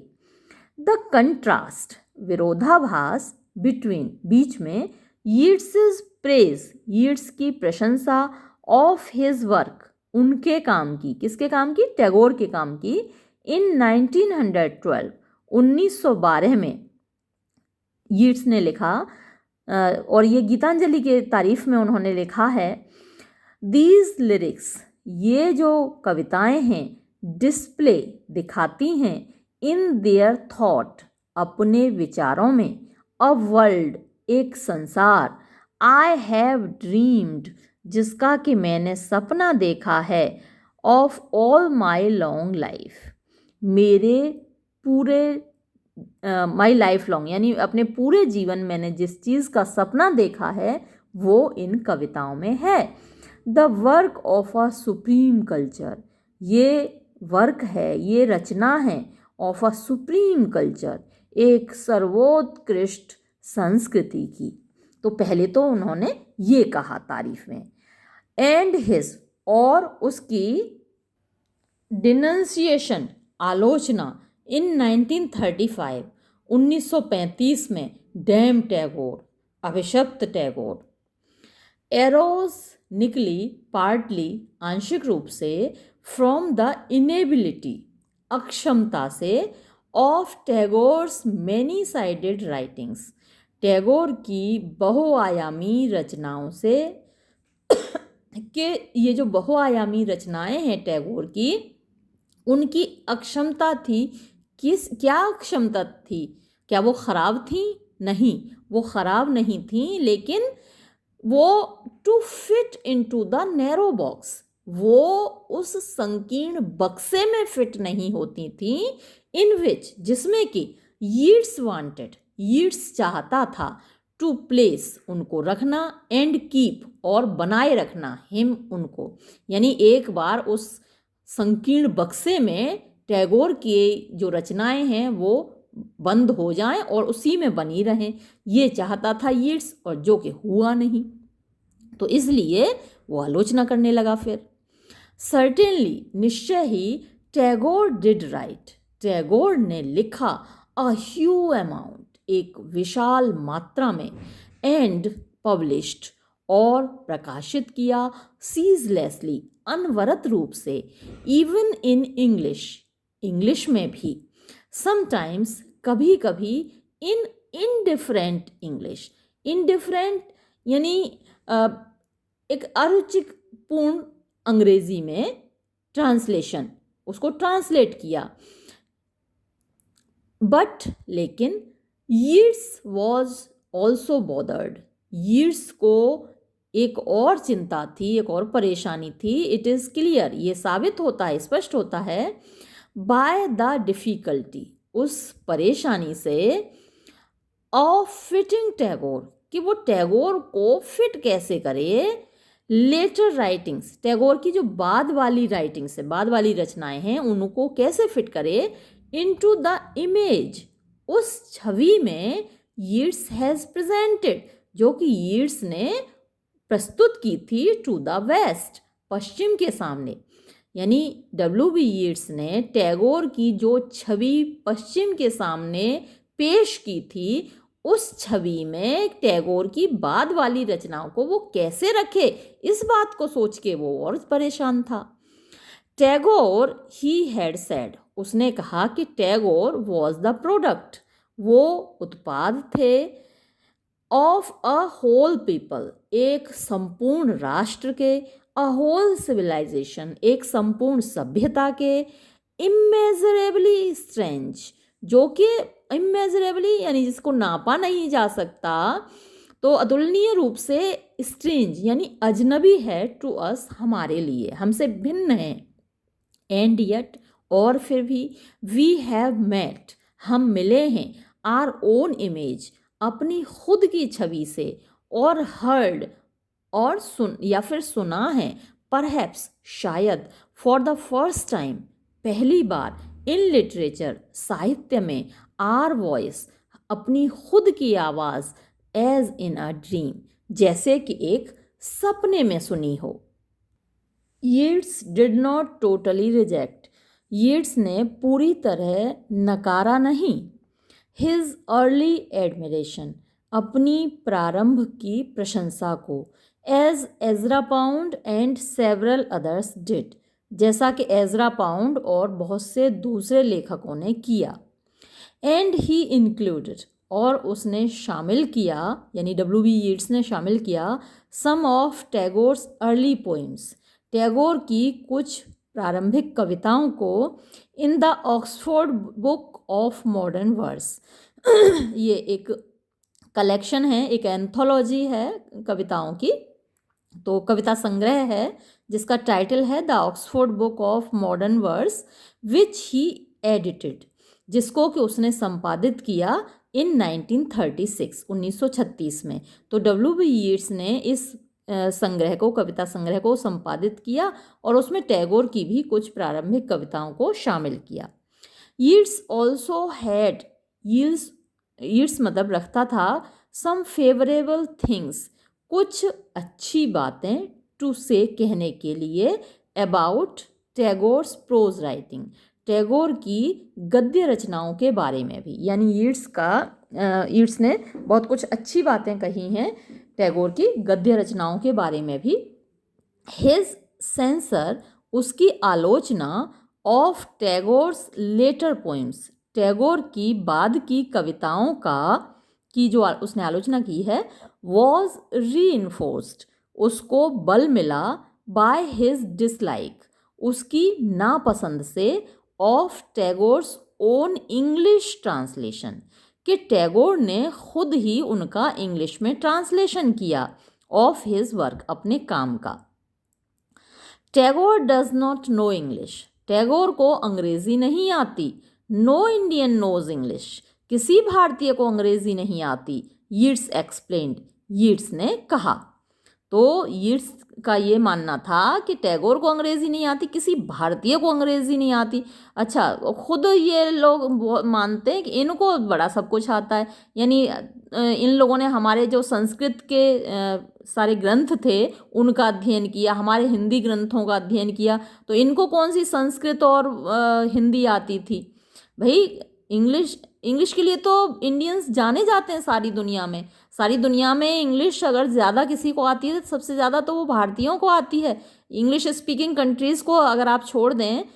जैसे ऑस्ट्रेलिया इंग्लिश स्पीकिंग कंट्री है, या अमेरिका इंग्लिश स्पीकिंग कंट्री है, इंग्लैंड खुद इंग्लिश स्पीकिंग कंट्री है, तो जिन देशों की नेटिव लैंग्वेज यानी कि मातृभाषा अंग्रेज़ी है, उनको अगर छोड़ दें तो दुनिया के किसी भी देश से ज़्यादा अंग्रेज़ी भारतीयों को आती है। लेकिन भाई यीट्स का ये कहना था कि किसी भारतीय को अंग्रेज़ी नहीं आती। Unlike the English version of Gitanjali, यानी अनलाइक विरुद्ध, विपरीत, the English version of Gitanjali का जो अंग्रेज़ी वर्जन था, which Yeats had himself help to prepare, which जिसको कि Yeats had himself help, Yeats ने खुद मदद की थी, टू प्रिपेयर, तैयार करने में। तो जो गीतांजलि मैंने पहले भी कई बार आपको बताया है, जब हम टैगोर पे वीडियो बना रहे थे तब भी ये चर्चा हुई थी कि गीतांजलि पहले बंगाली भाषा में लिखी गई थी, तो उसको ट्रांसलेट करने में, इंग्लिश में तैयार करने में यीट्स ने काफ़ी मदद की थी। और उसको तैयार कराया, उसको पब्लिश भी कराने में मदद की, लंदन से वो पब्लिश हुई, तब फिर उसको नोबेल प्राइज़ भी मिला। तो उस वक्त टैगोर की मदद यीट्स ने की थी, लेकिन बाद में क्या हुआ कि टैगोर खुद ही ट्रांसलेट करने लगे अपनी सारी कविताओं को अपने आप। तो ये बात ज़रा नागवार गुजरी यीट्स को, तो उन्होंने आलोचना करना शुरू कर दिया। पोइट्री इज़, कविता है, ऑफ कोर्स, वास्तव में, नोटोरियसली डिफ़िकल्ट, यानी कुख्यात रूप से कठिन, टू ट्रांसलेट, अनुवाद करने में, यानी कविता का अनुवाद करना बड़ा मुश्किल होता है। हमने भी कुछ वीडियो बनाए हैं, बहुत सारे वीडियो बनाए हैं पोइट्री पर, और हमने कोशिश की है कि उसको हिंदी में अनुवाद करें, हिंदी में आपको समझाएं, लेकिन जो एग्जैक्ट अनुवाद है वो मुश्किल होता है कविता का। तो ये बात अमर्त्य सेन कहते हैं कि poetry is of course notoriously difficult, यानी कुख्यात रूप से कविता इस बात के लिए कुख्यात है कि वो कठिन है टू ट्रांसलेट, अनुवाद करने में। एंड एनीवन, और कोई भी, हु नोज, जो जानता है, टैगोर्स पोइम्स, टैगोर की कविताओं को, इन देयर ओरिजिनल बंगाली, उनकी मूलभूत बंगाली में, कैन नॉट फील सेटिस्फाइड, वो संतुष्ट अनुभव नहीं कर सकता, with any of the translations, किसी भी अनुवाद से। यानी किसी व्यक्ति ने जो बंगाली में पढ़ी हो टैगोर की कविता और फिर वो इंग्लिश में पढ़े, तो उसको बिल्कुल भी संतुष्टि नहीं होगी, क्योंकि जो भाव बंगाली में आता है उनका, वो इंग्लिश ट्रांसलेशन में नहीं आता, पॉसिबल ही नहीं है। मेड विद और विदाउट यीट्स हेल्प, चाहे वो यीट्स की हेल्प से तैयार किया गया हो, चाहे यीट्स की हेल्प के बिना तैयार किया गया हो, तो कोई भी ट्रांसलेशन टैगोर की कविताओं का उतना संतोषजनक नहीं है जितनी कि उनकी वो कविताएं ओरिजिनल हैं, मौलिक रूप में हैं। इवन द ट्रांसलेशन, यहाँ तक कि जो अनुवाद है, ऑफ हिज प्रोज वर्क्स, उनके गद्य की रचनाओं का, सफ़र टू सम एक्सटेंट, कुछ हद तक वो सफ़र करता है, पीड़ित होता है, फ्रॉम डिस्टॉर्शन, डिस्टॉर्शन होता है तोड़ मरोड़, तो उसमें भी तोड़ मरोड़ करना पड़ता है, क्योंकि वो भाव तो नहीं आ पाता इंग्लिश में ट्रांसलेट करने में। E.M. Forster noted, E.M. Forster ने ये चीज़ नोट की, देखी, in a review of a translation, एक रिव्यू में, जब उसने एक रिव्यू लिखा यानी कि समीक्षा लिखी, ऑफ अ ट्रांसलेशन, एक अनुवाद की, of one of Tagore's great Bengali novels, Tagore के महान बांग्ला उपन्यासों में से एक को, एक के ट्रांसलेशन किया, उसने समीक्षा लिखी।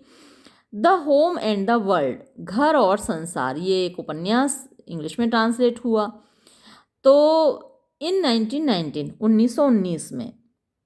फोर्स्टर ने क्या लिखा, the theme is so beautiful, इसका जो भाव है बहुत खूबसूरत है, बट लेकिन, द चार्म्स, इसका जो आकर्षण है, हैव वेनिश्ड, गायब हो गया है, इन ट्रांसलेशन, अनुवाद में, और परहैप्स, या शायद, इन एन एक्सपेरिमेंट, ऐसे एक एक्सपेरिमेंट में, एक ऐसे प्रयोग में, अनुसंधान में, that has not quite come of, जो कि पूरी तरीके से कामयाब नहीं हुआ। टैगोर हिमसेल्फ, खुद टैगोर ने, प्लेड, निभाई, ए समवॉट, एक कुछ,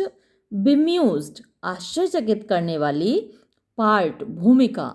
in the boom and burst, जो शोर शराबा हुआ था, ऑफ हिज इंग्लिश रेप्यूटेशन, उनकी अंग्रेज़ी ख्याति की, यानी पश्चिम में उनकी जो ख्याति फैली, जो उनकी प्रसिद्धि का शोर शराबा फैला, तो उसमें उनकी भी भूमिका कुछ आश्चर्यजनक थी।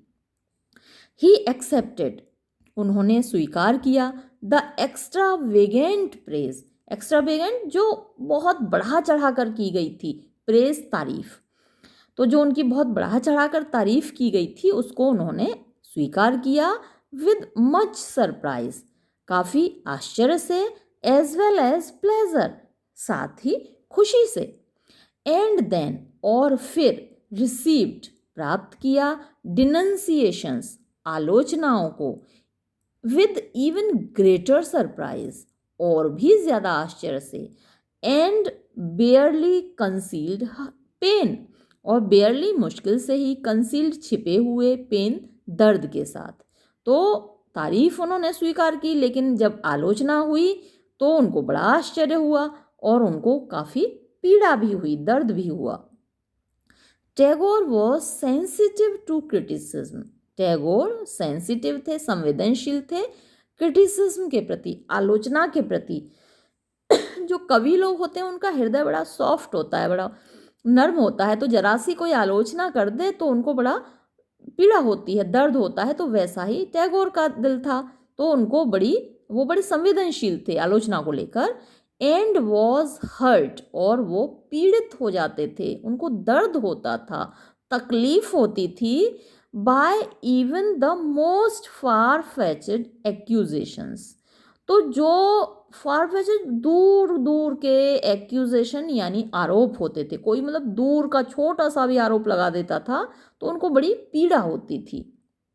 सच एज, जैसे कि द चार्ज, ये आरोप था, दैट के ही वॉज गेटिंग, वो प्राप्त कर रहे हैं, क्रेडिट, श्रेय, for the work of Yeats, Yeats के काम का। ये आरोप उनके ऊपर लगाया जा रहा था कि वो W.B. यीट्स के काम का श्रेय खुद ले रहे हैं।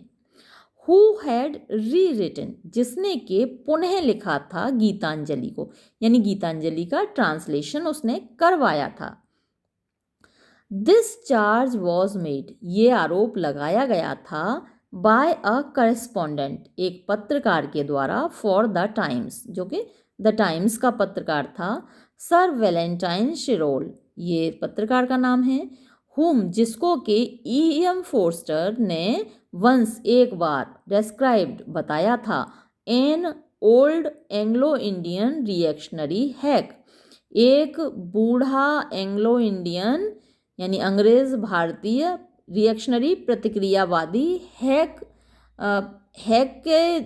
जो मतलब होता है वो किराए का घोड़ा होता है, तो जिसको किराए पर लिया जाता है, यानी एक ऐसा पत्रकार जिसको कि खरीदा जा सकता है, जिसके विचारों को खरीदा जा सकता है, तो ऐसे पत्रकार के रूप में उसको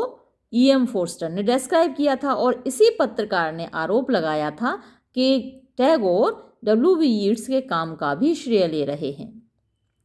फ्रॉम टाइम टू टाइम, समय समय पर, टैगोर ऑल्सो प्रोटेस्टेड, टैगोर ने विरोध भी किया, द क्रूडिटी, अभद्रता का, of some of his over excited advocates, अपने कुछ ओवर एक्साइटेड, ज़्यादा उत्तेजित एडवोकेट्स, वकीलों का, यानी जो उसकी तारीफ कर रहे थे बहुत ज़्यादा, तो कभी कभी उनका विरोध भी किया। ही रोट, उन्होंने लिखा था, to C.F. Andrews, C.F. Andrews को, इन 1920, 1920 में,